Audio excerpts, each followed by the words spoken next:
হাজার বছর ধরে আমি পথ হাঁটিতেছি পৃথিবীর পথে, সিংহল সমুদ্র থেকে নিশীথের অন্ধকারে মালয় সাগরে।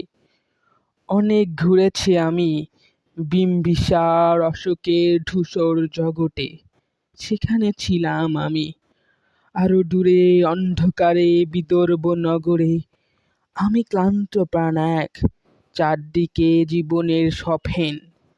আমারে দুদণ্ড শান্তি দিয়েছিল নাটোরের বনলতা সেন।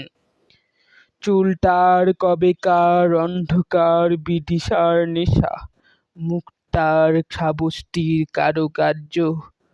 অতিদূর সমুদ্রের পর হাল ভেঙ্গে যে নাবিক হারাইয়াছে দিশা।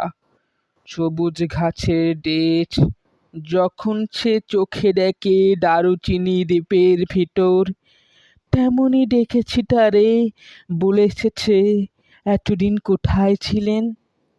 পাখির নীড়ের মতো চোখ তুলে নাটোরের বনলতা সেন। সমস্ত দিনের শেষে শব্দের মতন সন্ধ্যা আসে, দানার রৌদ্রের গন্ধ মুছে ফেলে চিল। পৃথিবীর সব রঙ্গ নিভে গেলে পাণ্ডুলিপি করে আয়োজন।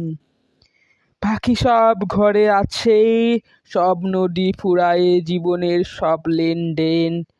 থাকে শুধু অন্ধকার মুখোমুখি বসিবার বনলতা সেন।